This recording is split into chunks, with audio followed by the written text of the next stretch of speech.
Welcome to Crime Most French, a weekly podcast taking you through intriguing cases carried out on French soil. Researched and narrated by Cedric and rudely interrupted by me, Melanie. We're the true crime podcast All the Lions.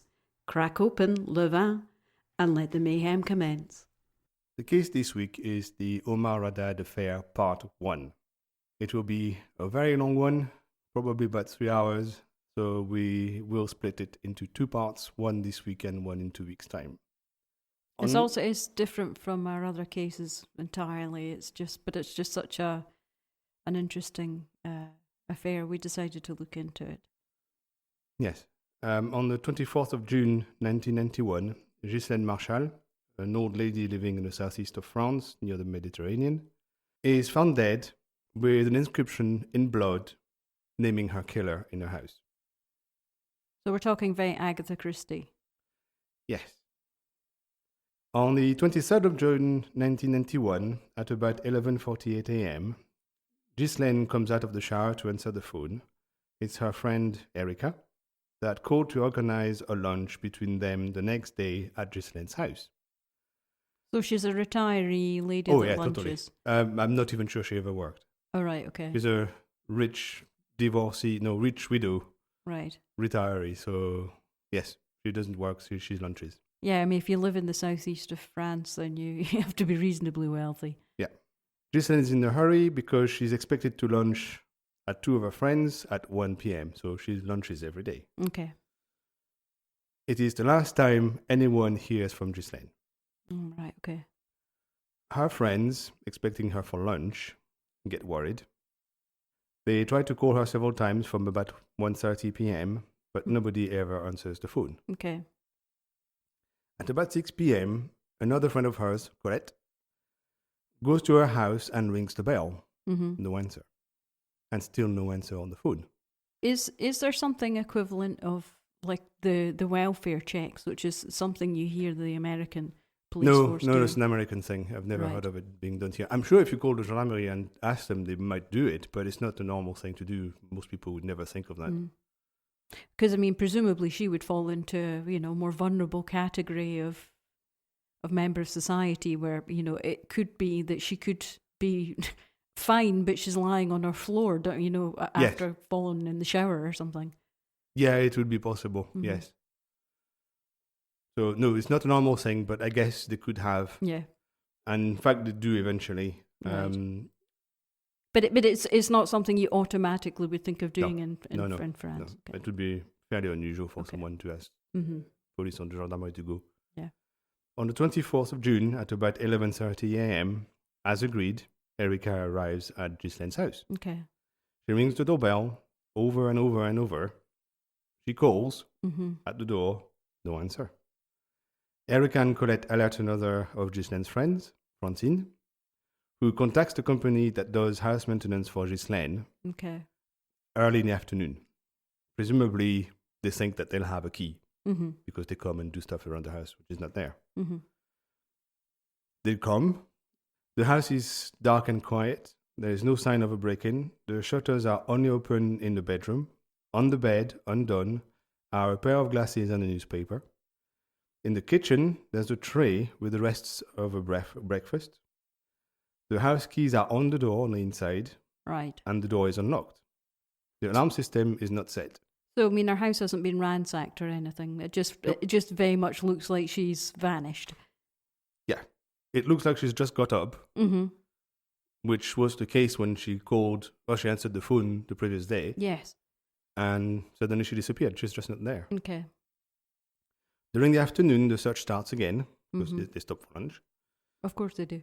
Ghislaine's friends and the maintenance guy are met with Ghislaine's doctor, who's been called as well. In the house, they find jewelry, they find a handbag with no money inside, but no Ghislaine. Okay. Finally, in the evening, the gendarmerie is called, and 2 gendarmes come to the house. They search the house, but they don't find any more Ghislaines than anybody else. An outbuilding on the side of the house piques their interest because they are told that nobody's sort of looking into there. Okay. The staircase goes down to the basement, which hasn't been searched yet, and there is a metal door that is locked that stops people from coming in. So the gendarmes unlock it, but it doesn't open more than a couple of centimeters. So this is kind of like very typical in France. You know, you would have more than one property, well, more than one building. Yeah, but this one is just next to the house. I suspect at some point somebody converted the coal chute into a basement. Yeah. My great-grandparents used to have that. You had an opening on the street and the coal would be dumped in there regularly, and that went into a basement. Yeah. And I suspect the outbuilding is a small hut that was put on top of that. Right, or something like that. I'm not too sure exactly the layout. I haven't seen the floor plan or anything like that. But it's something like that. There's a small building that's been built on top of that, I think, which has a room. But it's not really an outbuilding. It's not like a barn or anything. It's just a tiny thing on the side of the house. It's a bit like us. I mean, we have something that probably... It's a bit like a mole face, I guess. Yeah, and something that was used with the chickens. Something like that. One of the gendarmes pushes the door as hard as he can, so much so that he manages to bend it enough for his colleague to get an arm in. He bends a metal door, wow. He bends a metal door, yes. Yeah, that's good going. In there, he can feel that there's a bed wedged behind the door. Right. He manages to throw it back, and the door opens a little bit more. Okay. But not enough for anyone to get in yet. I take it must be some kind of like smallish camp bed or something. Yeah, that's what I assume it is, bed. Yes. Yeah. Or a futon or something. Something fairly light. Yeah, Yes. like a click-clack. A click-clack, yes. Here. What they called it here, yes. Yeah. The gendarmes can see that there is a metal pipe perpendicular to the door, behind the door, about 1/3 of the way down to the bottom of the door. So it's basically forming a triangle with the door. A T, essentially, with the door. Okay. So it's perpendicular to the door, and it's wedged in somewhere down. They can't see where it goes. It just goes down. Yeah, so it's acting as a stop. Yes. Door stop, yeah. By then, the door is bent enough for one of them to get a leg in and kick the pipe until they manage to free the door. It. And then the door finally opens. Hurrah. In the basement, near the boiler, the gendarmes found Ghislaine's body lying on the floor, her feet towards the far wall. Right. Her arms are extended in front of her. Right. She's only dressed with a bathrobe, and the bottom of the bathrobe has been rolled up to the waist. She's dead. So it very much looks like... She's been dragged on the floor by the feet. Yes. And she hadn't got dressed or anything, so it kind of like matches in with how the house was found. Yes. She hadn't cleaned up after breakfast. She essentially totally disappeared after breakfast. Yes. That's what it looks like. Okay. And she ended up in the basement, dead. In a locked door? Behind a locked door with a bed and a metal pipe to block it. I mean, you could almost think that this had been written by Agatha Christie. Yes. You have you're writing in blood and mystery or something. Yeah, and you have like a locked door. Yeah. You know, it's quite an alarming and a very unusual. Feels like somebody's gone to a lot of trouble. Yes. In 1992, the investigators will note, so a year back later, that the gendarmes used so much force on that door that the metal pipe left a half-circle mark on the concrete floor. Right. So they dug the concrete with the pipe by pushing that door. Must have been a couple of big loons. That must have been a couple of big loons pushing hard, yes. Yes. It's like Ghislaine tried to barricade herself in a makeshift panic room, essentially. That's what it looks like. Okay. The first notes from the doctor on the same evening, 24th, confirmed by the autopsy on the 28th, show that Ghislaine has several very important wounds. Okay. She has 5 very violent hits to the head with a wooden beam. Oh dear. And the doctor mentioned that the hits to the head had the purpose of killing. It wasn't to disable her, it was to kill her.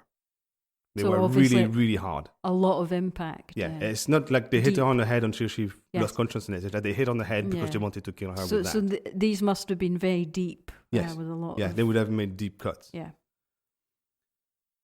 These hits have created wide open wounds to the head and a brain hematoma. Oh, well, not surprising. Yeah. Sounds brutal. Her throat was cut by a blade that didn't reach important arteries. Right. She has 10 knife wounds to the thorax and abdomen, made by a blade 15 to 20 centimeters long, 2 centimeters wide. So a kitchen knife, roughly. Okay, yeah. But So fairly thin, not very long. My goodness, that poor lady. That is just horrific. Yes. The trajectory of these hits is slightly upward. Right. Like if somebody's smaller than her or she's being stabbed going up. Yeah. Which is a weird way to stab people, but... Unless you're really close to the body, I guess. Unless you're really trying to stop them from struggling. Well, if you can't move your arm freely and it happens to be close to the body, yes, that's the only way you could stab, because stabbing up, maybe, I don't know. But that's the direction of the stabs, according to the doctors. There's nothing mercy about this. No. This is just horrific and brutal. This Yes. Poor lady will have suffered awfully. Most likely, yes. There are 2 cuts behind the left thigh, one of which created a bloodline perpendicular to the thigh. Right. We know this blood going straight down then? Blood goes with gravity. Yes. So blood went straight down. Yeah. Which means that when she was bleeding, the thigh was horizontal. You're right. And didn't move. Yeah. So that's a clue, I guess. Yeah. Many wounds and broken bones in the hands, as if she had tried to protect herself. A lot of defensive wounds then in that case. Defensive wounds, yeah. And many bruises to the arms and legs. Right. And also, finally, some dust and concrete dust on part of the body, showing that she had been dragged on the concrete floor of the basement. Right. So it started somewhere, and then the cuts to her leg probably were the final things that happened. And it's hard to tell. There's debate, we'll see later, about the order of the wounds. At some point, it's hard to know which happened first and where in the house. But I think initially, to me, you don't cause somebody that amount of damage without having some kind of telltale sign on yourself. Oh, yeah, totally. So you would have cuts in your hands, you would have lots of bruises, you would have probably scratches to your face. Well, she defended herself, yes, I think so. So, I mean, it's going to be pretty obvious. Who did it, yes. Who did it, I would think. That should be a short podcast. But yes. It's not going to be. So, yes, the reason why they couldn't decide on the order of the wounds is that none of them on its own was fatal. Mm-hmm. It's really the sum of all these wounds that killed her, but otherwise it's hard to tell which one killed her because she didn't die instantly from any of those. Mm-hmm. One thing the doctors noticed is that the killer was determined, because they said tried to kill her, but clumsy. Yes, very. So the police think that he didn't know what he was doing and where he was doing. So it's not a hard killer, not a professional. No, definitely not. It wasn't methodical. It wasn't done with any mercy. It was just obviously a quick slash and grab. Yeah. Later on, the ME was interviewed by a journalist, and he says that to him, the whole thing only lasted 3 to 4 minutes, with the first hits to the head to incapacitate the victim, then quick stabbing to kill. That's what he thinks. But he can't be sure. Also, according to him, the killer was a man because of the strength of the hits. Okay. And was left-handed because of the direction of the wounds. Okay. Finally, he thinks that the first hits were the lowest ones, going up the victim as she was getting weaker. Right, okay. But again, it's a guess because they don't know in which order they were actually made. It's just guessing, looking at the wounds, that these ones look like they were first, but he's guessing. He doesn't think that Ghislaine ever got up, or the cut of the liver would have filled the abdomen with blood, because one of the cuts cut her liver in half. And if she had moved, that would have filled the inside of the abdomen with blood, and it's not the case. Yeah. So when that cut was made, she didn't move. She might not have been dead, but she wasn't moving, and she didn't move after that. So it didn't dislodge anything? Yes. So one of the most famous bits of that story is the writing on the walls. In the corridor at the top of the stairs, about 1 meter above the floor, there's an inscription in blood that says Omar m'a tué, which means Omar killed me. Okay. And it has a spelling mistake, which is absolutely famous here. Everybody will know that spelling mistake, where the infinitive was used instead of the past participle. So we're talking ER rather than... Yes, E accent. Yes, E accent. Acute. There's another inscription in another room that says Omar Mat, essentially Omak. Oh, right, okay, so it was they were interrupted. Yes, it looked like it was going to be the same writing, but somehow it wasn't finished. Okay. The DNA tests on the blood show that it's Ghislaine's blood. Has Ghislaine got a finger? I don't know if there's a bloody finger. It's hard to say because she's been stabbed everywhere. She probably had blood everywhere. True. So I don't remember seeing anywhere that there was specifically a note that her index finger had blood on it. No, I don't know. But I would think you would. Probably, yeah. You would if you wrote that on the wall. Yes. Yeah. But because she's been stabbed 10 times to the chest, to the neck, hit on the head 5 times, she would have been covered in blood. I think it would be quite a distinctive enough mark to look for. No, but anyway. On the evening of the discovery of the body, 24th, Francine, who lives about 800 meters down the road, tells the gendarmes that she and Ghislaine share a gardener called Omar Raddad. And that he was working at the house on the 23rd. Right. So the previous day, the Saturday. Mm-hmm. Omar is from Morocco, and he arrived in France in August 1985, speaking only Berber. So he doesn't speak Arabic, doesn't speak French. So he won't look... He will have a look that is somehow North African, but at the same time European. Berbers look kind of strange. Yeah, they don't look like, say, like an No, Egyptian. they often have blue eyes and blonde hair, yes. which is very strange because they also have dark skin. Yeah. And they look very distinctive. Yes. Yes. If you saw him, you probably would recognize him. In the photos, he's not a typical Berber looking, but he's somehow distinctive. But he certainly doesn't look like a French-speaking Moroccan. It's hard to tell, especially for French people who, for some of them, have never seen one. So it would be hard to tell. But anyway, certainly he didn't speak. He didn't speak a word of Arabic and barely any French. And as we'll see later, the only French he knows is to do with gardening, really. Well, yes. Because that was his job and that was it. Mm-hmm. He took this job from his dad, who was working for the same old ladies. Okay. And he helped Omar when he moved to France and eventually gave him his job. Okay. He is married to a French woman called Latifa Cherachini. Mm-hmm. Sounds half African, North African, half Italian. I'm not too sure where she's from. Yeah. And that's why he stayed in the country. Mm-hmm. Once he got married, he decided not to go back to Morocco. Oh, I don't know.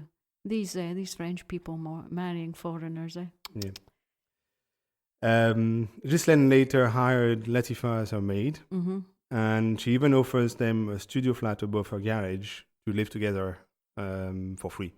So they were clearly good employees then in that case. Yes. Mm-hmm. Yeah. And Ghislaine and Francine, who hire them, are happy with them because they give them free flats and anything. So, yes.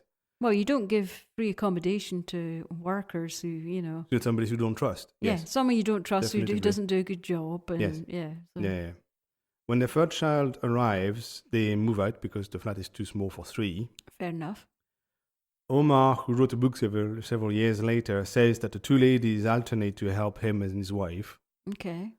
And he often describes Ghislaine as a mother to him, and Ghislaine treats him like her son. Mm-hmm. So you wouldn't think that he would kill her, but no, a surrogate family then, Yeah, essentially, yes. In France, he was living and working for his family. Yes. Yeah. But somehow the gendarmes decide that yes, it's him. Though it's written in blood. Yes. Yeah, exactly. So they keep an eye on him for a short while because they don't want him to flee to Morocco. Right. They search his flat, but they don't find him. And they don't know, in fact, that Omar has requested from Francine to work at the weekend so that he could be free Monday, Tuesday from some religious celebration. Yeah, I thought that was a bit strange that he would have been working on a Saturday. Yeah, it wasn't normal. He wouldn't work weird. on Saturday, Sunday normally. Yeah. Mm-hmm. So the reason why the cops don't find him is because he's with his wife in Toulon celebrating something. So he didn't flee. apparently, when you look at it, he wasn't even aware anything was going on. Okay, so there's nothing suspicious in the fact he's not at home. But if he was trying to hide, he was really not trying to hide very hard, because he was just with his wife at a known address for her. Yes. Where he said he would be because he had some celebrations. Yeah. So everybody knew he would be there, except the cops for some reason. Yeah. But everybody else knew where he was going to be. So he's not hiding very hard. No. So he's arrested, and he's at first held as an important witness. Okay. He's interrogated by a gendarme that notes that he always denies having anything to do with the murder. He never contradicts himself. He always looks calm and composed, never panics, and he looks psychologically strong. Well, it's really good to know the gendarmes had somebody there that was fluent in Berber to interview them. Yeah, that's one of the problems, yes. Yes. Omar says that the interrogation was extremely tiring physically and psychologically, and that he didn't know if he could get a lawyer or an interpreter. I mean, that must be absolutely terrifying when you have, the authorities barking at you a language that you barely understand. Yes. I don't see how that could be called an interrogation. To me, I would it just feel so wrong. Yeah, I don't know if you can call it interrogation. No. I would call it questions were asked and something was written down. But yes, it's not really an interrogation. No, there's nothing fair about that. It just is total. Yeah, he was limited in his communication by his lack of French, obviously. Yes, and most of the French he knew was about gardening. Well, that didn't apply to the questions he was asked. That's exactly right. I mean, I know virtually every cooking ingredient known to man in French, and I think about it instantly in French. But if you asked me to deliver a lecture in economics in French, I'd be floundering. So, yes, I understand where he's coming from. He says that he only understood the word tuer, kill, when he was shown photos of the victim. Before that, he didn't understand what the writing said on the wall. Presumably, that's how he found out that his employer was dead. Then, in that case. Presumably, yes. He also says that when he was shown the writing on the wall, the only thing he understood first is Omar, because that's his name, and he's used to see it on payslips. Yes. That's it. The rest, it was just drawings. Yes. He had no idea what it was. He's examined by a psychologist who notes that he's illiterate in both French and Arabic. As we know, he only speaks Berber. Yeah. And if that's true, it doesn't look like he could have written sentences on the wall first. No. Later on, his lawyer came to see him to build his defense, and he recounts how he worked with him. Yeah. He says that the only way they managed to communicate is by involving a Tunisian inmate who was there and who spoke French and Berber. Right. Otherwise, they just couldn't speak to each other. That's just lunacy in the 90s that the gendarmerie didn't have the ability to, track down somebody who speaks Berber and get them involved in the case. Yes, and interrogate him. Yeah. Yes. He says that during the interrogation, he had the impression that the gendarmes were writing whatever they liked. Well, of course. Because he said sometimes he couldn't answer the questions in French, so he would answer in Berber. Yeah. Sometimes with a bit of Arabic in it. And the gendarmes would just write whatever he said. And he said, there's no way they knew what I was saying. No. They don't understand my language. Yeah. And somehow they were still writing. So who knows what they actually wrote. So the gendarmes deny all that, of course, and they say that Omar never mentioned he had difficulties in French, and he never requested an interpreter. It might be true that he didn't request an interpreter because he said he didn't know if he could have one. Yeah. But it should be obvious when you talk to someone who doesn't answer in French that he's not answering your question. I was going to say, how did the gendarmes know he didn't ask? He could have been asking permanently in Berber. Get me a translator. That's true. But they certainly couldn't understand most of what he was saying, but somehow they still managed to have a report for the interview. So they still managed to establish the fact that he was going to be the prime witness, the prime suspect. Yes. On the 26th of June, he's brought to an instructing judge for questioning. And after the questioning, which had no lawyer, no interpret, again. And I'm presuming once again the judge spoke not one word. Apparently, and nobody noticed. Yeah. And the judge arrested him definitively at that point and sent him to prison for awaiting trial. The judge didn't notice either that he wasn't speaking French when he was answering his questions. just is insane. It sounds insane, yes. So the gendarmerie then starts building a case. They think that the victim wrote the first name of the killer with her blood. Mm-hmm. So they think that Omar is the killer. Right. Which is sensible. At least it's the first interpretation. They know of only one Omar in the life of Ghislaine, yes. Omar Raddad. And therefore, they decide that's him. That's a proof. Let's just prove that it's really him. Yeah. I mean, statistically, people who are murdered at home.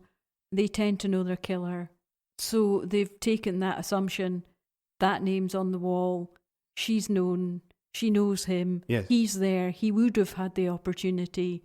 Yes. It's him. Yes. Of course, you could interpret it in a different way. Well, you could say somebody killed Ghislaine and tried to frame Omar by writing his name on the wall. Yeah, but no, they don't consider that but that's a not reasonable convenient. explanation. That's not convenient, though, is it? It's inconvenient if you want Omar to go to jail, yes.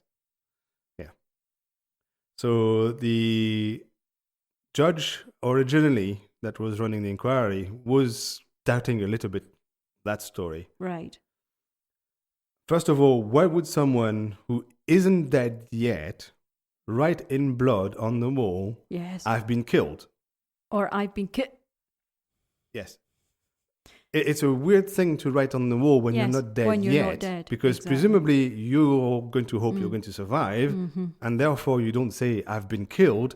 You might say, I've been attacked, I've been stabbed, or whatever, but you don't write, I was killed. Or you're one hell of a half glass empty kind of a person. Yes. Yeah. So he has a small problem with that. Yeah. The tense of the sentence is weird. Mm-hmm. Also, why would someone possibly stabbed many times take time to write twice on the wall the name of who attacked her? Really, what does it matter at that point? So either you're going to try to survive, and that's your priority, or you're going to die and you just die. Who cares who did it? Why would you spend your last breath trying to write the name of your killer? Nobody does that. It's only in films that you see that. But that never happens. Isn't it also the case? Why would you actually write on the wall, go and write on the wall somewhere else, half write on the wall somewhere else, and then move again? Yeah, exactly. It's sort of a bit weird. Yeah. Also, Ghislaine is supposed to be well educated, so she shouldn't make the grammatical mistake. Yeah. It's a mistake that she's apparently been seen do at least once in the past. Okay.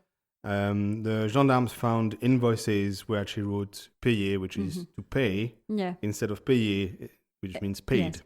Sounds the same, but spelt differently. I mean, you could almost write that away by the fact that she had incredible head trauma, so her cognitive abilities wouldn't have been 100%. So you could almost... You could argue that. Yes, you could vaguely argue that, yes. But it's kind of fishy. Yes. It's hard to build a case just on that. Yes. And that's what the judge has a problem with at the start. He's thinking, none of it really makes any sense. No. But somehow that's the way they go. And that's the way the gendarmerie has decided to go. Well, I mean, I think like a lot of police forces, throughout the Western world, they like to close cases and, get the paperwork done and then move on to something else. Yes. It looks good for them, and it doesn't look good when an old lady is killed and nobody knows how. Keep the stats up. Yeah, exactly. So, they want to close that case. Yeah. An expert analyzed the letters written by Ghislaine in the writing on the wall. Right. And according to him, they were written by the same person. Okay. He also estimates that the first message was written by a person on her knees, and the second by someone lying on the ground and unable to move to finish the sentence, because that's where they died. So, you're going to say, but this guy obviously was going on the assumption that she just trailed off and then died where... Yes, which is not the case. She wasn't found anywhere near that. No, so I mean, she didn't have the strength to finish the word, but she had the strength to move. Yes, and originally the gendarmerie also thought that the writing was in different order, that the incomplete one was the first one as well, given that it was further from the body than the other one. But it was lower down. It was lower down a bit, yes, but it was further from the body, so she would have walked in front of where the second writing was after not finishing the first one, which makes... It doesn't make sense from the gendarmerie to think about that, but also it doesn't make sense to say that the incomplete one is the second one because the body is closer to the other one that is complete. Yeah. So in either case, it makes no sense. No, there just seems to be more and more about this. It just leaves you scratching your head. Yeah. So the expert says that it's definitely her writing. Okay. But when he's put under pressure by a lawyer, he changes his conclusion to about 2/3 are her writing and 1/3 is not her writing. Right. Okay. So what the last 3 letters are written by someone else? That's code for bullshit. Yes. It's just talking nonsense. Isn't that just a problem with these soft science forensic people, graphologists? Yeah, lots of judgments involved there. Yeah, it's all open to interpretation. There's no hard black and white. So. No. Yeah. So, and also it's 10 letters, 2/3 being her writing. The 6 letters are her writing, and 3 to 4 letters are not. It's just nonsense. That sounds very silly. It's ridiculous. So there's a counter-expertise that's requested by Omar's lawyer before the trial, and the conclusion is the same. Right. So it is mostly her writing, but that report says 5 letters are hers, 5 are not. So 50-50. So the first word might be Omar's written by her, but someone else has... Yeah, essentially, yeah. Again, once again, that just sounds very strange. Yeah, it's still nonsense. In 1999, so we're talking 8 years later, there's another expertise that's done by 2 graphologues, and they conclude that the writing isn't Ghislaine's. There's a 4th one that's ordered after that, because they want to have 3 that agree, roughly. But the 2 different graphologists, again, say that given the circumstances, it's absolutely impossible to compare the writing. Exactly. So they're comparing letters she wrote to friends, which are the model of her writing, to writing on the wall allegedly when she was dying. Yeah. And what the 2 graphologists are saying is we can't possibly compare these 2 writings, so it makes no sense to even try. Exactly. I mean, there's a world of difference from writing, on pad and paper and ink. Yeah, at your desk comfortably and drinking your tea. When you're writing and, dragging yourself on the floor. Yeah, viscous liquid that's coming from your own body. Yeah, exactly. On the throes of dying. Yeah, they're saying the circumstances are so different you can't compare the writing. Exactly. Which is the most sensible answer so far. Yes. About this. But that means in that case that we can't possibly know who wrote it. I just don't think it's important. Well, it kind of is, because if we are saying it's the victim naming her killer, and then we say it's not the victim's writing, it means it's not the victim naming her killer. It's somebody else naming somebody for the killing. And that's a very different story. I just don't think... And it just smells of a red herring to me. It just, as I say, it just smells too much like an Agatha Christie novel. Yeah. And nobody actually has ever written their name in blood. No, it doesn't make any sense. But that writing bothers people because it would be an easy explanation, but when you look at it a bit closer, it makes no sense whatsoever. It doesn't matter. It doesn't make sense for her to write it. No. Does it make sense for her to write what she wrote in the tense she wrote it? We can't compare the writing, so we can't even say it's really her or someone else. No. None of it makes any sense. So the writing is totally empty of value for the trial or for finding the killer. But because it's so big and it's such a big thing, people get stuck on it and they want to know. No. But it's utter nonsense. For me, I don't think it's important because I think it's a red herring. I don't think it has anything to do with the actual... But I don't think it's anything to do with her. I don't think she wrote it. Given the conclusions, you can only ignore it. So you have to ignore it. Yes. You have to pretend it's not there. Exactly. It doesn't exist. You can't explain it. You can't be sure who wrote it. Yes. Just that's the only thing you can do. But of course, that's not what they do. No. Then regarding the metal door, the gendarmerie says that the only way in to the basement was through that door, in or out. Okay. And that means that the victim blocked the door herself from behind the door.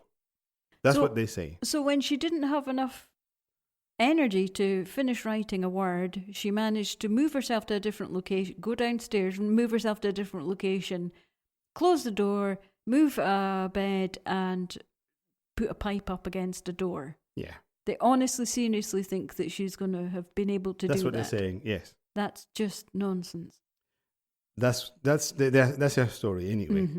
During the trial, the prosecutor says that Ghislaine would have blocked the door with the pipe using a wooden beam to wedge it in. and then put the bed behind the door. The defense contested the description, saying that the gendarmerie never saw a wooden beam that would have helped wedging the metal pipe, and also that the pipe normally fits under the door. So Right. they think it might be either a ventilation or a water flow or something pipe that normally is under the door, Right. not a pipe that is there to block the door. No. They say that after a visit to the house, it's possible that the bed was put against the door and then the door closed by the killer, making the bed fall because it was against the door and blocked the door. Right. So they are saying that the gendarmerie's explanation that the only possible story is that she moved that bed behind the door to block the door is not the only explanation. There's another explanation, which is you just put the bed against the door, close the door, and the bed falls and it blocks the door. Right. Okay. So They're saying that the gendarmerie is kind of ignoring very obvious other reasons or other possibilities. And we're going on the assumption that this is the only entrance and And exit. well, that's what they say. That's what the gendarmerie says. They say that's the only way in and out of the basement. Okay. So the question is, was the crime scene set up then? The prosecution maintains that it's not possible for anyone to have set up that crime scene. No, I mean, if that's the only way But in and out. exactly, yes. if that's the only way in and out, Uh-huh. you can't possibly have set it up. The defense kind of says, yeah, you could have. Mm-hmm. The prosecution argues that, first of all, Omar doesn't normally work at the weekend. Mm-hmm. And only Francine and Ghislaine knew that Omar exceptionally worked that weekend, 23rd, 24th. So trying to set him up for a murder makes no sense, because that would require the killer to know that he was supposed to be there on that day and therefore could be the killer. So that they say nobody else could be around for that reason. She Because couldn't have nobody could casually know. mentioned it to somebody when she was out for lunch. No, that's not a possibility they consider, no. A lady that lunches and I mean, I know how old ladies like to gossip. Oh, and you'll never guess I'm going to have to stay around the house at the weekend because the gardener's coming. No, that's just nonsense. Yes. Mm. Secondly, to set up the crime scene would have required Ghislaine to be already dead in the basement. Yes. And if that was the case, the blood found behind the door would already have been there, and therefore it would have been impossible for the killer not to walk in the blood and leave marks everywhere. There's no marks in the blood. No. And there's no steps outside the basement either. Yeah. So they're saying for all these reasons, it's strictly impossible for anybody to want to set up Omar for that murder. So it can only be Omar. That's what. So they don't think that because he's there and because he's not able to communicate well for himself, that he's not a possible scapegoat. No, what they're saying is nobody could know he was going to work that weekend. Yeah, well, so I you think can't that's frame nonsense. somebody who you can't in advance know they're going to be there to have a possibility of killing. The crime scene could not have been set up because there was only one way in and out, Yes. that the bed was blocked and it could only have been the victim blocking it, and there was no trace of anybody walking in the blood. Therefore, with all those things being true, the only possible person who killed the old lady is Omar, and it's the old lady that barricaded herself in the basement. That's the only explanation, according to them, for those reasons.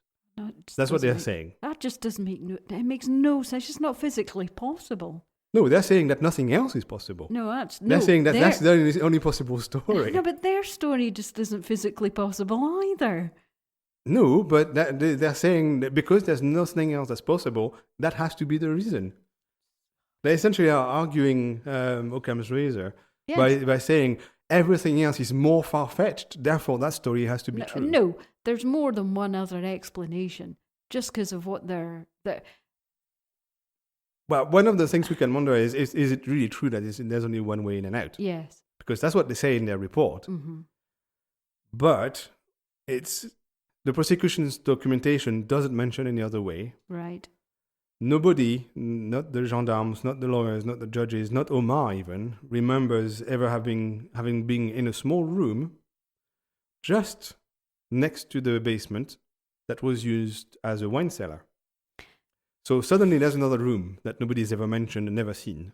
What kind of crazy crime scene team did they have that they missed a hole, even if it was just the size of a small cupboard? It probably was the size. It was probably the size of a big cupboard, Yeah. but somehow nobody noticed it. No, like a little walk-in cupboard. Yes. Yeah.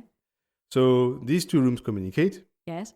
and there is a mason who testified that he had been asked to free 2 old windows in Right. 1991 in the cellar for better ventilation. So the same year that she died. So on the same year, and before she died, obviously, because Yes. otherwise he wouldn't have been asked. No. On the same year, before she was killed, a mason reopened openings that had been blocked Right.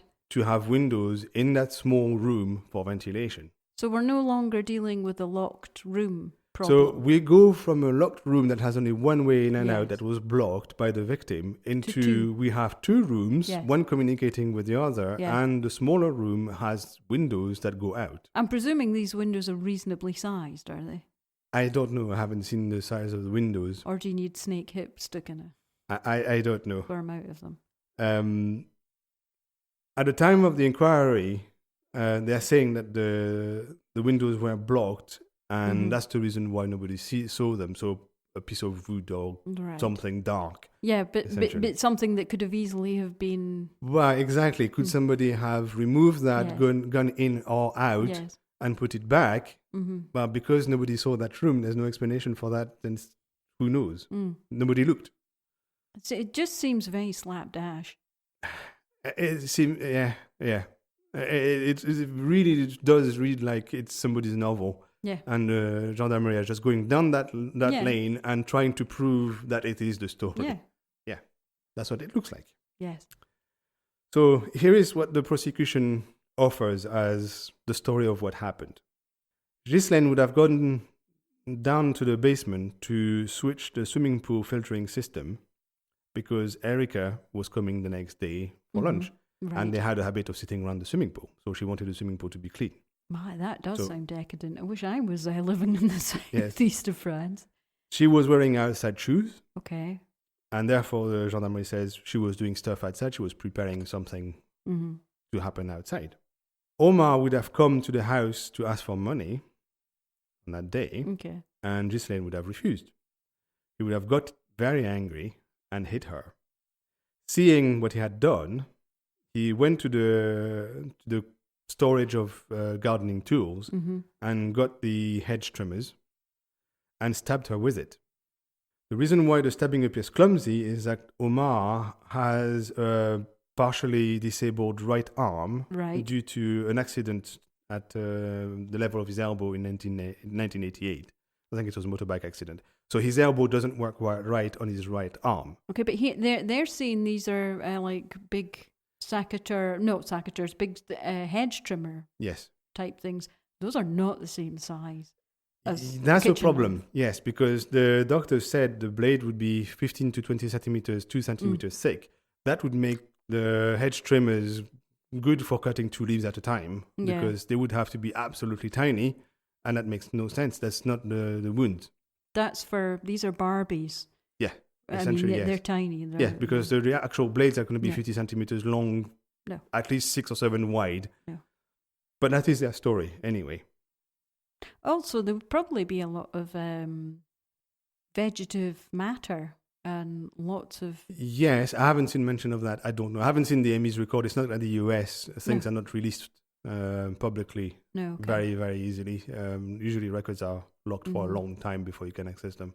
Sometimes you can access them via the court. You have to make a request Yeah. to the court, but I haven't done that, obviously. And these implements are good for... They're scissors, Yes, essentially. they are scissors, yes. So they're not going to be any good for stabbing. They're not going to be convenient for No. stabbing, no. You would have to use an awful lot of force, and they would make such a big hole in your skin. Yes. No, and it just doesn't. That doesn't make any sense. Mm-hmm. I mean, it's not to say that he couldn't have used anything else, but I don't think he would have used those. No, I don't it think doesn't he sound did like. anything. But, So they say once Omar thought that Ghislaine was dead, he locked the door to the Okay. basement where she was and left. and that's when the bed fell. And No, they're saying that Ghislaine wasn't dead, right. but knowing that she was alone for a while, but not sure if he would come back, she would have decided to barricade the door to the basement. And that's why the bed ended up behind the door and the pipe were blocking the door. I'm amazed at not only her stamina, but the fact she managed to do all this without getting blood everywhere. Because they also say that she did the writing at that point after he left. So at no point she's wandering around this outbuilding, and she has 8 gashes in her head. Did you say, or 5 in her head, and 10 stab wounds, all these holes in her body, and she's not, and her throat cut. I mean, it must have. You'd be able to follow her. Yes. Yes, there would be a trail of blood behind her, clearly. And yes. I'm presuming there just wasn't. No. No, of course there wasn't, because their narrative just doesn't make any sense. Yes. The gendarmerie also has an explanation for the way things were written on the walls. They're saying that for the first one, which is apparently, depending on when you read the report or which report you read, would have been the complete one. It was 1 meter from the floor. Yes. She would have been on her knees, stable enough. Remember, she's been stabbed lots of times, hit on the head with beams and stuff. Yes, slashed throat. And she would have been stable enough to write without touching the wall. No. And eventually, she would have got tired of writing, and she would have put her head on the wall to help herself come up. Because there is a mark that kind of looks like a forehead mark on the wall with sweat, that they think was her trying to lift herself up. But at no point did she put her hands on the wall. No. Yeah.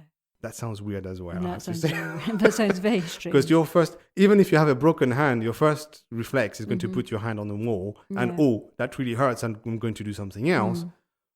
But first you put one of your hands on the wall to get up if you need to. You don't put your forehead on the wall first. But apparently that's what they're saying.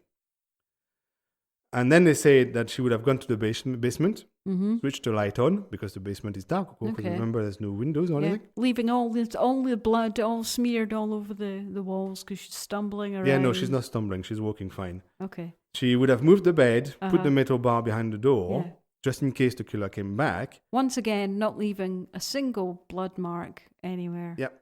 Yeah. Then went back downstairs and then switched the lights off, because when they came in, the light was off. Okay. And it was totally dark because there's no windows. So she must have switched the light on and then off. So she must be like a cat and she's got really great nighttime vision. Yes. Yeah. And then she would have written the incomplete sentence. And then she would have really struggled and she would have died. Just after she dragged herself on the floor away from the writing. And all this happened. And back to the other end of the basement. In the space of 3 to 4 minutes. Yeah. Because that's what the medical examiner said. Yes, exactly. Yeah. She was running, essentially. That's what they're saying. Yeah. That's the only explanation. Running, leaving no trace of her movements or her injuries. No. And she would have dragged herself on the basement floor. Yeah, backwards. So on feet first. Somehow. Because you always do that.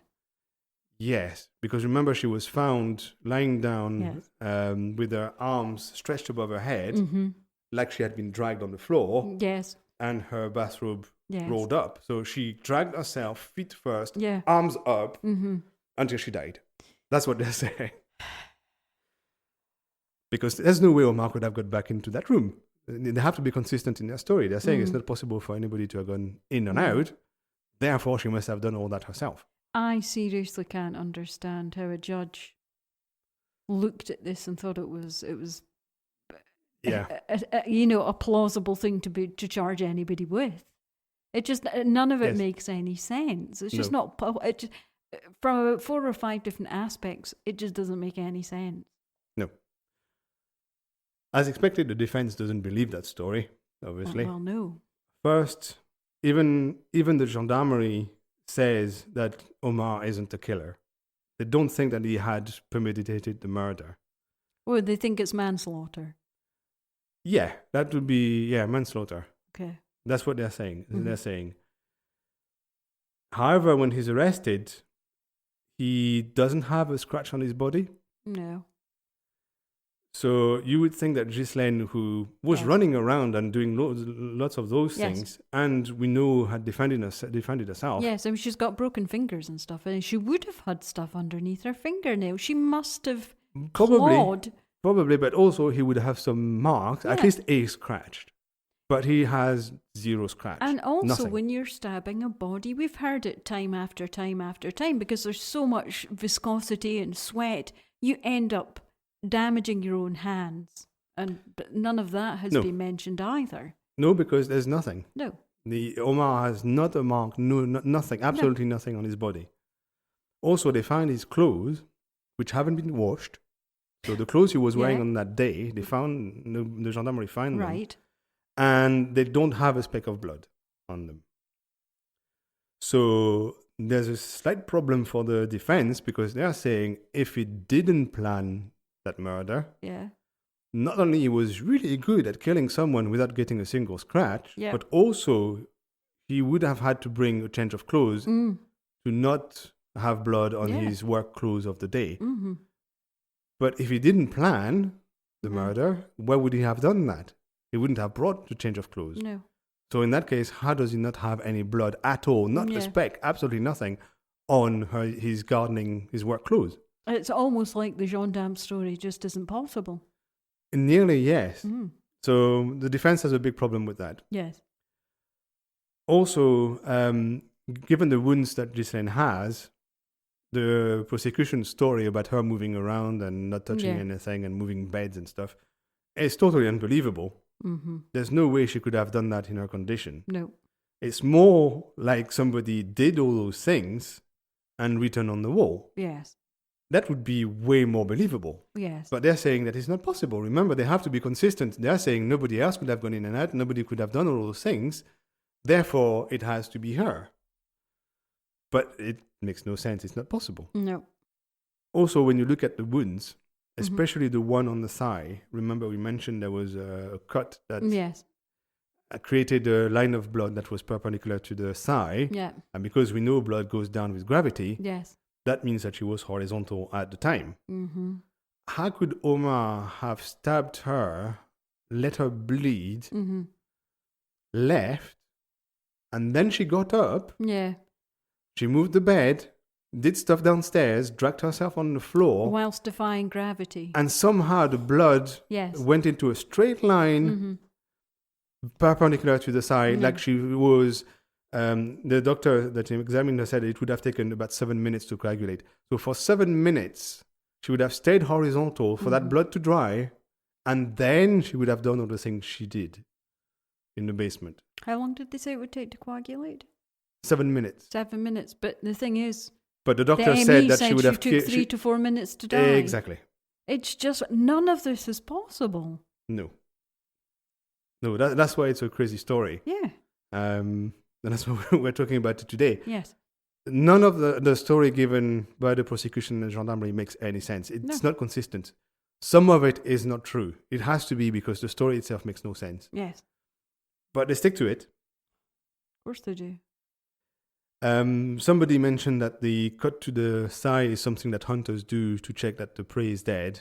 They check that somehow they stab the thigh and check that it bleeds or not or whatever. I don't really know what they do with it. But apparently it's a thing that hunters do fairly commonly. Okay. Which would make you think that the people who killed Ghislaine were hunters. Omar is not a hunter at all. So he would have no reason to do that. More indication that he, in fact, isn't the killer rather than is. Yes. Mm-hmm. Yeah.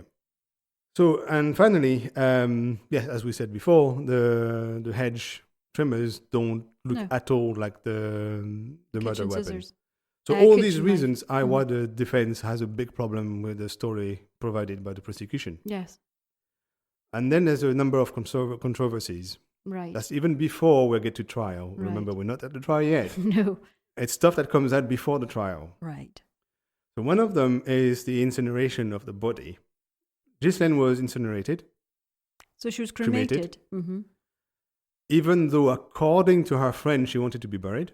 Right. Also, the judge who signs the authorization for the cremation on the 1st of July does it before he receives the ME's report. So he has seen no medical information yet, but frees the body to be cremated. That's insane that the ME hasn't written the report yet, because that must It's have a been week. about 10 days. It's a week. No, it's a week because she was discovered on the 24th. Yes, and that's sorry. the 1st of July. So that's just under a week. So it's not a huge amount of time. She was discovered on Monday, and he would have signed the papers on Friday or Saturday. And also, she was murdered at a very heavy holiday time, I guess. Yeah. So that's the time before signing the paper is okay, I guess. But still, but you wouldn't do that before you got the report from the AME, because then it means there's no other check that can be done. Yeah, just say, to release a body that fast. Well, to release it is okay, but not for cremation.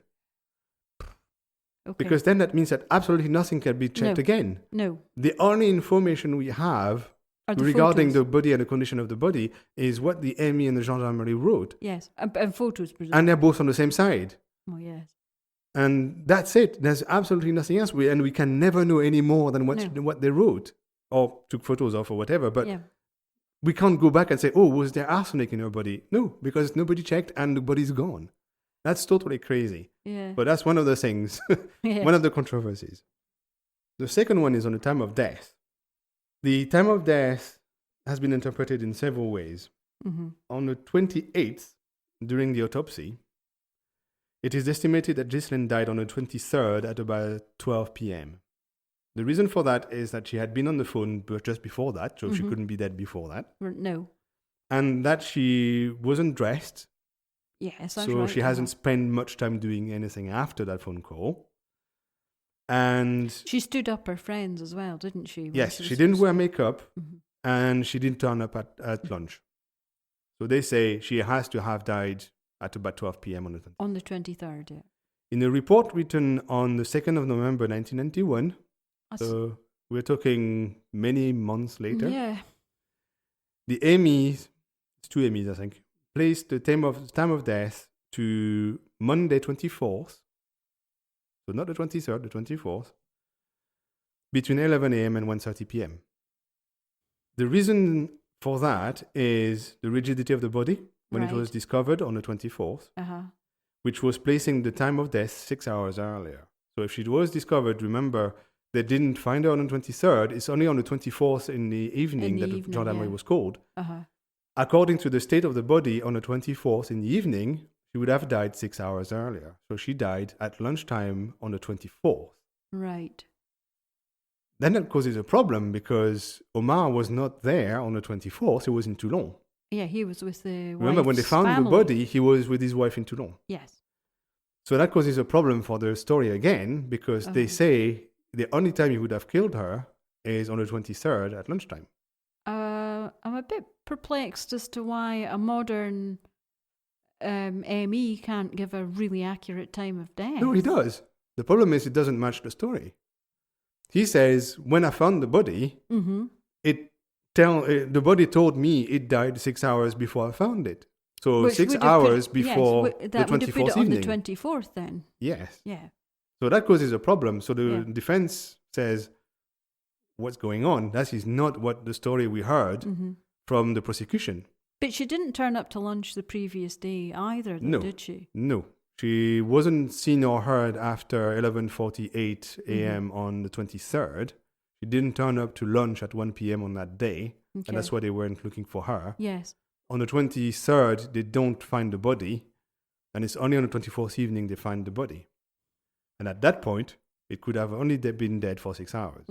So then the defense says, well, why is everybody saying that Omar is the only person who could have killed her on the 23rd? When it was, in fact, she was still when the MEs say a few months later that it was 24th. And the judge's answer is, it was a typo. They meant 23rd. So to that, the defense replied, yeah, okay, but in that case, it's not a 23 that should have written instead of a 24. It's a whole justifying paragraph that makes absolutely no sense. Because 24th was justified by the rigidity of the body. Yeah, and it is not a typo. No, and by that time, they didn't find it at a specific time. They found a time after when the body was found. It wasn't 6 hours after. It wasn't. Well, they found the body 6 hours after it was dead. Yes. According to that, which places the death at lunchtime. Mm-hmm. But that's how they justify 12 o'clock for the death. So there's a whole paragraph justifying that date and time. Yeah. That is the big typo. That's what the defense are saying. That's not a typo. That's not a typo. No, that's that is a story that makes no sense. Yeah, that's... So the AMEs are asked to justify themselves, and they're asked to justify their finding again. Right. And they say that the body was at room temperature, which nobody recorded, apparently, because there's no actual temperature recorded at any point. That would have been quite a cold temperature. It would have been quite a cold room, wouldn't it? If it was a cellar. It's a basement. It's the southeast of France. I would have said it would have been in the 20 degrees, maybe. True. So not cold. No, it wouldn't have been like a 10-degree basement. Also, it wasn't built as a proper basement. No, it wasn't a cave, was it? No, it wasn't deep enough or anything like that. Fair enough, yeah. So they say it was at room temperature, which means that she would have been dead at least 12 hours, because that takes 12 hours to happen. Of course, remember, nobody took any temperature. Also, the rigidity was total, which happened 13 hours after death. Okay. The marks on the body also show that the body had been dead for 30 hours. So that, plus the fact that she was on the phone on the 23rd before lunchtime, was never heard again, and didn't go to lunch, that means that, yes, we were wrong. The time of death is 23rd at lunchtime. Okay, so they're now now they're saying that the 6 hours of the rigidity of the body never happened. Therefore, she wasn't killed on the 24th. She was indeed killed on the 23rd. So does it sound like they were pressured into changing the information? Well, it kind of sounds like they're trying to make whatever they see match the story they were told about the murder. Yes, it totally does. Because by November, they had forgotten about that. And that's probably why they said, oh, when I found the body, it was dead for 6 hours. Forgetting that they had been told it has to be 23rd, not 24th. Don't make it the 24th. Because November is several months after the actual inspection of the body. So they forgot things because they've seen dozens of bodies in the meantime. So that's what it sounds like. It sounds like they answered truthfully in their first report, saying it was 24th lunchtime. And then when they were told that's not what we are saying, they kind of tried to find ways of making it the 23rd. That's what it does feel like. This case is it just feels like there's been so many mistakes and so much bad handling. Yes. And just being... Also, why would the AME write the report 4 months after the actual inspection of the body? That makes absolutely no sense, but that's what happened. Yeah. Also, there's a counter-expertise. So the defense asks another doctor to look at everything they have, which of course all comes from gendarmerie and the AMEs because there's nobody anymore. No. And that doctor says that on the photos that were taken on the 24th in the evening when the body was found, the eyes are clear. So she's not been dead that long at all. Like. Exactly. It takes 5 to 6 hours for the eyes to go cloudy. Yeah. If she had been killed on the 23rd and discovered on the 24th in the evening, the eyes in the photos should have been all cloudy, and they're not. Which matches in that with matches the 24th first answer of the AMEs. Yes. She died at lunchtime on the 24th, not at lunchtime on the 23rd. That matches that, yes. Yeah, it's just all starting to just stink. Yes. So the defense tries to get everything thrown out by saying clearly they're trying to make up a story and try to match that story using whatever lies they can. Quite right. So that Omar would not have an alibi because he has a good alibi for the 24th. Yes. So they really don't want her to be dead on the 24th. They want her to be dead on the 23rd because it doesn't when he was in the area. Yeah, it doesn't fit their narrative. Exactly. So that's one of the controversies. Yes. There's more. Oh, God. Even more controversy. God, okay. Even more. There's a bakery. Right. Omar says that when he had finished work in the morning on the 23rd, he went home for lunch and stopped at a bakery, as he normally does, to buy his bread. That is important because if he was at the bakery at some time around lunch, he couldn't have been at her place and kill her at the same time. Yep. So that places him somewhere away from the crime scene. So the gendarmerie tries to find that bakery. Mm-hmm. And when he's interrogated, Omar says that it's the bakery he normally goes to, which doesn't have steps and has sometimes a man serving him.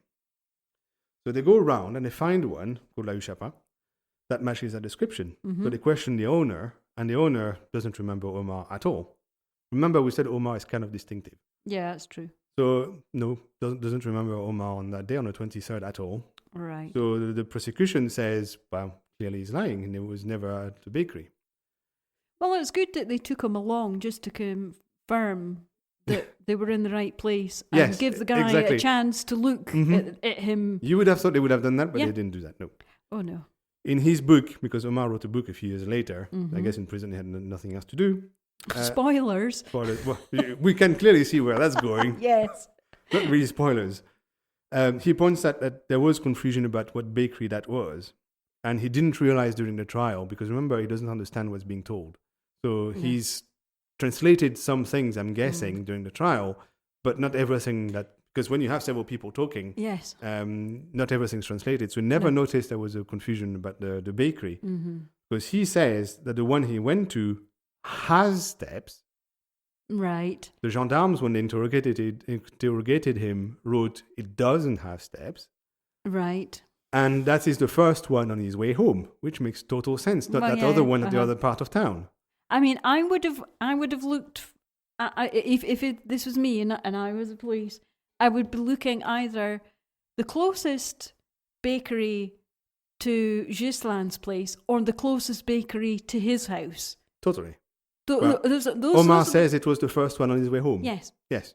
That makes total sense. Well, that makes perfect sense. Yes, that's the one you go to. Yeah. Yes. Not another one somewhere else. No. An investigative journalist found the bakery a few Right. years later and questioned the owner. Aha. But then he had retired, Okay. because it was many years later. Mm. And he confirmed that, yes, he saw Omar on that day between 12 and 12:30. Right. And he knew him Okay. and yeah. recognized him, no problem. Yeah. And he was sure he saw him. And he was totally surprised that the gendarmerie never came and asked him any questions about oh, it. God. Because she had seen Omar. Everything just seems to be working against Omar at this point. Yes. It seems there's a bit of a unfairness or lies from the side of the prosecution and the gendarmerie, and a whole bunch of bad luck. Just unlucky coincidences. Yeah. Oh, I mean, that's just heartbreaking. So, and the baker says, yeah, I know very well, because he had his habits here. Mm. When he works at Ghislaine's and Francine, when he goes home, he stops at my bakery. Yeah. So I know him well. But nobody came to ask him anything. Mm. And he doesn't understand why. But the reason why is because the gendarmerie went to a different bakery. And when the baker said, oh, no, I didn't see Omar, that was the end of the investigation about the bakery. They didn't think, oh, maybe that's the wrong bakery. No. They found somebody who could say that Omar wasn't there. It fitted their narrative. They were happy with that. Yes, exactly. There's more. There can't be any more, sure. Oh, there's a whole bunch more. Remember, we're not at the trial yet. No. Omar said that when he went home, he saw the manager of the local casino at a supermarket. Casino. It's unfortunate, but it's called casino in the supermarket. Not an actual casino. It's not an actual casino, yeah. Walking at the back of the shop. Mm-hmm. The manager was at the back of the shop. Yeah. So when he was questioned by the gendarmerie, he said that he doesn't remember seeing Omar, which obviously doesn't prove he wasn't there, just proves that he didn't see him. He says that, yes, on that day, he was at the back of the shop, which was not normally where he was. He's the owner of the shop. What would he do at the back of the shop? Yeah, he's not a stockman. Exactly. Mm-hmm. But he went to the stock because he had been invited for lunch by some friends and he wanted to bring some food. So it would have been plausible he would have been at the back of the shop. But, in fact, he says he was. Yeah, no, that's what I'm saying. Yeah. He was, but it is he was totally at the he back was of the there. shop. Yes. Yeah. So what we're saying is that Omar said, I saw him, which is not where he should be. Mm-hmm. The owner says, yes, I was there, but I didn't see Omar. And the gendarmerie concludes Omar wasn't there, he's lying. Just because you don't see somebody doesn't mean to say that they weren't there. Yeah, but that's what they need him to... Okay. That's the conclusion they need. That's another nail in the coffin. So the fact that he saw him at a place he's not normally has no value. The fact that the owner didn't see Omar is proof. That's what they're saying. I'm just, at this moment in time, so glad that this poor guy didn't have to either lose his head or go to Guyana. I mean... Oh, yeah, totally. He's lucky there's no death penalty in France because he would have totally been dead by now. There's more. Right. Because why not? Omar says that he went back to work to Francine's house at about 1:10 p.m. Okay. Because he worked at Ghislaine's house in the morning, Francine's Right. house in the afternoon. Remember, they're nearly neighbours. So that's a real sign of a guilty man, isn't it? Going goes back to very work. close to where you just murdered somebody and carrying on working. Yes, exactly. Okay. It was a bit early, and the daughter of Francine's daughter was surprised by the fact that he was back this early. Yeah, because it is 1 o'clock would be very early to be back. Yeah. Yeah. It means that in an hour and a bit, he had lunch, went home, had lunch, and came back. Back again. They think they were surprised that he was there, and they thought that he didn't have time for lunch. So Francine's husband offered a sandwich and ice cream to Omar when he came back because they thought he hadn't had food. This is, to me, the way that these old ladies and these families are treating this guy. He clearly is a great worker. Yeah, totally. Nobody said anything bad about him. Yeah. So they all said, all three of them, Francine's husband and the daughter, said that he looked totally normal. He didn't look like he was in a state. Yeah. And his work clothes, which were the same as in the morning, had no trace of blood. So no blood, no big. So they have no reason to think anything had happened because he was totally normal, wearing the normal clothes he was expected to wear. So for the defense, that shows that he can't possibly have killed Ghislaine. Yes. How would it be possible otherwise? Exactly. It's not possible. Because he would have needed time to go and change and get some more clothes and come back. But somehow it's the same clothes, so he didn't change. We know he didn't change. Isn't it almost like the fact is his clothes weren't covered in blood because she wasn't dead yet, because she didn't die until the next day? Wouldn't that make more sense? Well, that kind of would, but that doesn't match the fact that she has to be dead on the 23rd, because on the 24th, because he has a good alibi. Alibi, yeah. Exactly. Ugh. So that's not possible. No. The prosecution uses his testimonies to say that Omar came back with the purpose of creating an alibi. Oh, for God's sake. So if he hadn't come back, that would have been proof that he had killed the woman and was trying to hide. Because he came back, it's because he's trying to create an alibi. Either way, he loses. Yeah, you're damned if you do, you're damned if you don't. Exactly.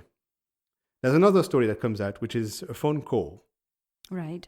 Omar says that he called his wife in Toulon after work from the public phone. So she was already in Toulon? Yeah, she was. She was with her parents preparing whatever they were going to celebrate. This family thing. Yeah. It turns out that he didn't call her in the evening. He called her at 12:51. And that was verified. Yes. So that would have helped his alibi. So this is in the window of when they're saying because he was away from the house at 10:01. Right. Which makes the window he could have killed Ghislaine even smaller. Smaller and smaller, yeah. It's getting very, very small because first they thought 1:10 makes the window quite small because he was there very fast. But you're talking now 20 we're saying minutes. 1:51, he was still not at the house, he was still away from the house. So the window is very, very, very small. So the prosecution says, he's clearly lying, therefore he's guilty. It's not that he's just mistaken. No, the fact of the phone call, when it was made and where it was made, is not important. What's important is he said he called in the evening, he called at lunchtime, therefore he's lying, therefore he's guilty. That's what the prosecution is saying. And so Omar replied to total memory recall and, have an eidetic memory. Exactly. That's exactly what Omar replied. Omar replied, I didn't know I would have to account for every single minute of my day on that day. So yes, I got it wrong. I remembered calling my wife. I thought it was in the evening. It was lunchtime. But that proves that he's lying. Yeah, you have to be some kind of savant that, Exactly. Because that would have been years later when he was on trial. It would have been 92, 93. Yeah. So we're talking 2 years later. Do you remember what you've done on every single minute on the day 2 years earlier? No, you get things wrong. No, I couldn't even tell you what we did last weekend. Exactly. Yeah. So, but no, that's proof that he's lying. Then there's the fact that on his way home, he used to take a specific track from Gislaine's house. And these white tracks, yeah. Well, yeah, they're not white tracks there, I don't think, but it doesn't matter. They're tracks. They're not roads. And there were people on that road, and they say they didn't see Omar. And therefore, according to the prosecution, that means he wasn't there and he's lying about how he got home. Oh, for goodness sake, just because you don't see something doesn't mean to say it's not there. Yeah, but when you're a lawyer and you're trying to get somebody convicted, logic has no value. It's not binary. Logic doesn't work with you, so you don't care about logic. Okay. Then there's the fact that the employers of Omar, so Francine and Ghislaine, are put on wiretap by the gendarmerie. So they wiretap Francine's family and Omar's family. And so this is after the fact, obviously. That's after he's arrested. Because they want to know what they're talking about. Okay. So they discover that the two families talk a lot. First to find a lawyer. Well, that's understandable. Yes, and then to try to solve his problems, the various problems he has on the way. Once again, understandable. It's not surprising because we know Francine's family has always been nice to Omar, has always tried to help him, doesn't believe for a second that he killed Ghislaine. They've said it in newspapers. Yes. They said that there's no way he killed her, it's not him. So nothing about this is surprising. Omar has absolutely not scrap of problem with any, he's not got he's never been convicted. He's not a petty criminal. No, he has nothing like that. No criminal record. He's just like you and me. We've never had our collars felt, and neither had he. Yeah, exactly. So he's gone from basically being completely unknown to a murderer. Yeah. Okay. So the gendarmerie goes even further. They arrest Francine because... They arrest the old lady? Yes. Because when she's interrogated at some point, she mentions that she received an anonymous phone call on the 24th. Okay.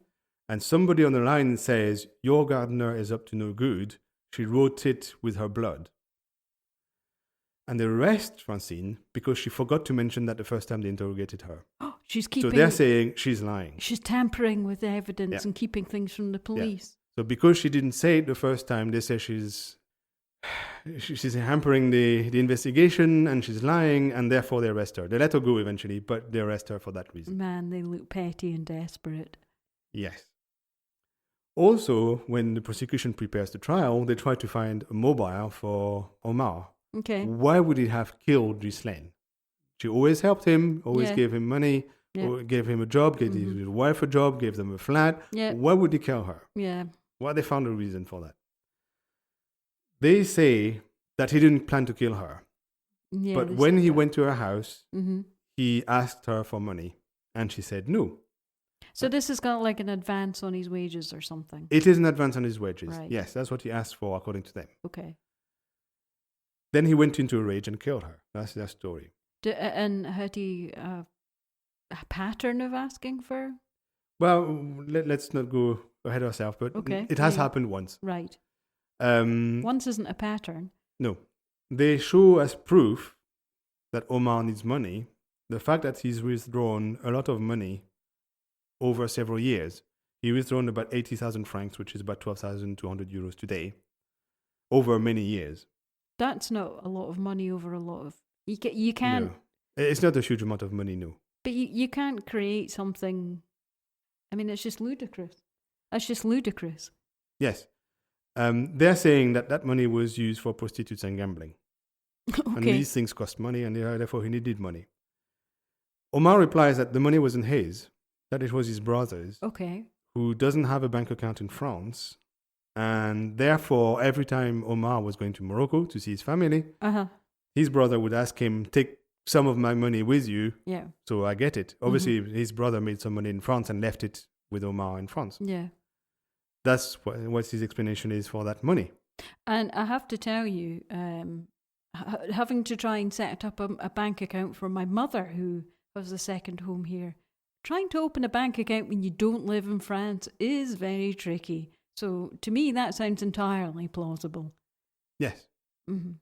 Also, we don't know how he earned the money. It could have been illegal activities. We don't know, but it doesn't really matter. It's nothing to do with the money. Yeah, I mean, it's not his money. He's just doing a favour for his brother. Exactly. There isn't a crime. And he can show that over several years he got the money roughly at the time he was going to Morocco. So that's a reasonable explanation. And also, even if he was seeing prostitutes and gambling, that doesn't necessarily mean to say he would murder an old lady. Yes. So the gendarmerie says that Omar asked for loans on his salary, so advance on his salary, from his employers a lot. And Francine confirms that he has asked her once. Once isn't a lot, though. But to the gendarmerie, that shows that he has big money problems. They say that he asked and got several advance on his salary in June alone. But checking their accounts, they only find the trace of one advance on salary for 1,000 francs, 153 euros. So the one they were told about. Yeah. Yeah.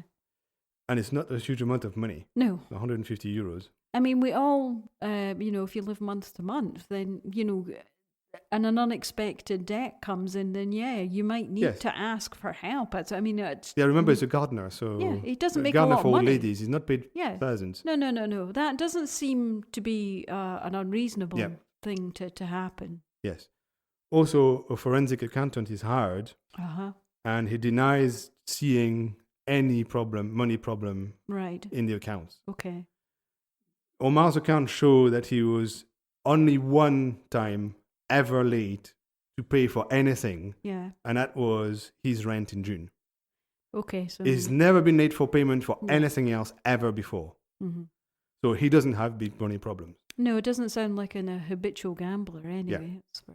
Omar argues that to get money, you can just steal it. You don't need to kill people. You can just take it. Yeah, I mean, I'm sure that old lady had plenty of money squirreled. Exactly. Also, yes, he says, why wouldn't have I taken the jewelry that I knew she had? Mm-hmm. She had a Cartier watch worth thousands and thousands of euros. It's still in the house.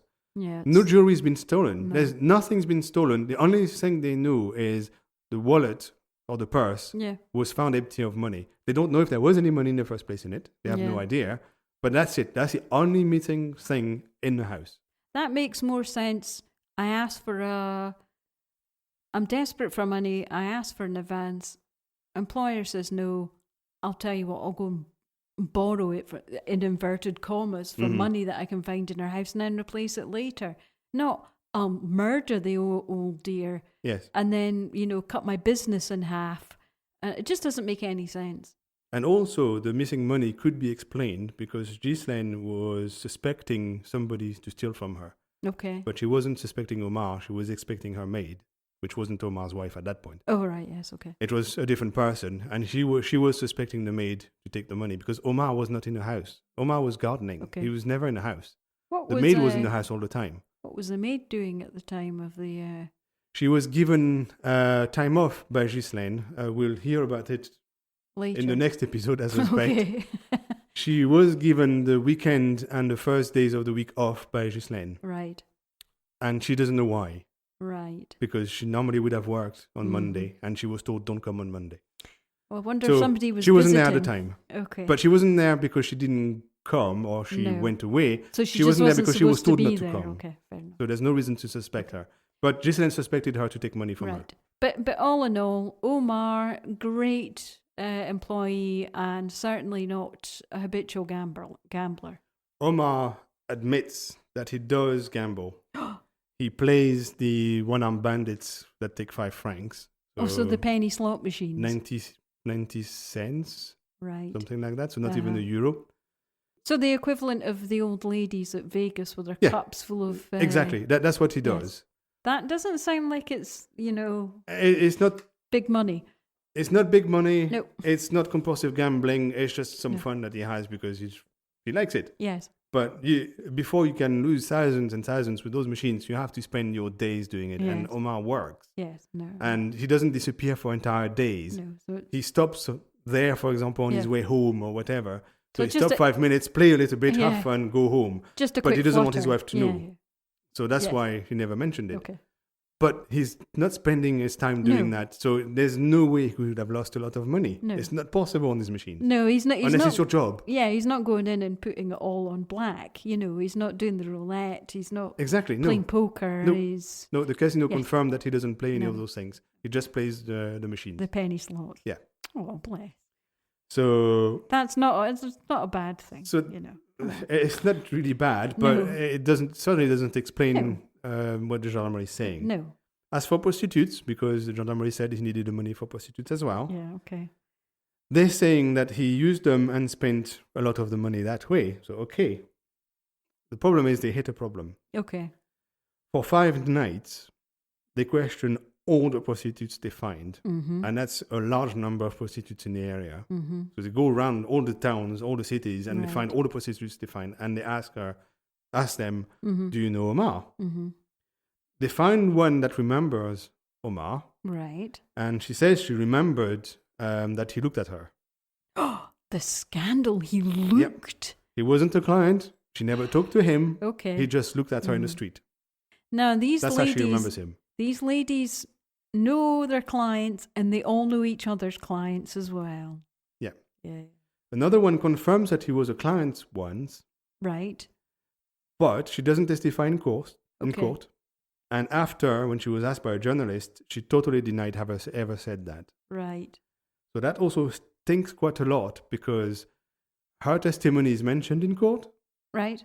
but she denies having said it, and she never appears in court. Mm.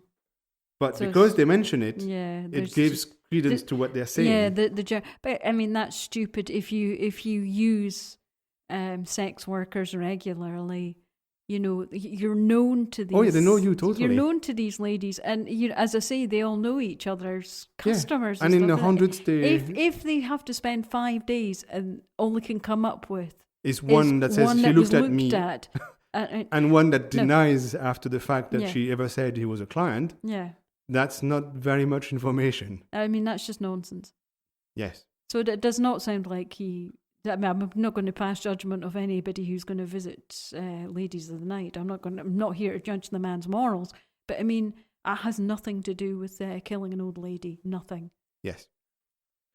Finally, the last controversy before the trial is the press, because it plays a very big role in that affair. Trial by media. Exactly. First, they relay information that they say comes from the gendarmerie, like Omar is a gambler, he sees prostitutes, he's clearly the murderer. These are internal leaks then, are they? Well, that's the thing. We don't know where it comes from. Also, at first they repeat what they're told, and then they start to understand that none of that is proven. Yeah. And a lot of that smells. Yeah. So they go from being parrots to suddenly so looking into the... Yeah, one of the reasons why they change is they get information from the gendarmerie that Omar has Ghislaine's DNA on his clothes, and that his DNA is on her clothes, and therefore is 100% guilty of murder. Well, they talk to the lab that did the tests, and the lab says, nope, we find not a trace of her blood or DNA on his clothes, not a trace of his DNA on her or on her clothes. So somebody who I guess the press assumed or was told was the gendarmerie or somebody involved in the case, totally made up accusations. And that's when the press turns against the gendarmerie and the prosecution, because they realize that they've been fed a lot of lies, which they repeated stupidly, and none of it was true. So then they turn against the prosecution and take Omar's side. Right. So they have a big impact on the case, because depending on when you read or you hear stories in the news, you get one side or you get the other. Yeah. You never get a balanced source of information, and you never get any proof of anything. It's really hearsay in both cases, but the hearsay coming from the prosecution has been shown to be lies, at least once, probably more than that. Yeah. So here we are. We're almost, I guess, at the end of this podcast, and all really we can say with any certainty is an old lady died in a very violent way, and that's it. That is, yes. There's nothing else. There's no DNA of Omar on her. There's none of her DNA or blood on him. He has a good alibi for the 24th, so it would have to be on the 23rd. He has bits of alibi for the 23rd. Yeah.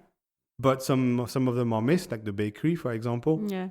And the prosecution is trying really hard to make him look guilty by taking what he says and says, oh, see, he's lying because he made a mistake, and therefore he's guilty. And also trying to make him look horribly morally dubious as well. Yeah. Yeah. So that's where we are now, and we're going to stop for this episode because it's already quite long. We will start the next one at the trial. Okay. And that's where the craziness really starts. The moral of the story is always check to see If your podcast is a two-parter or not.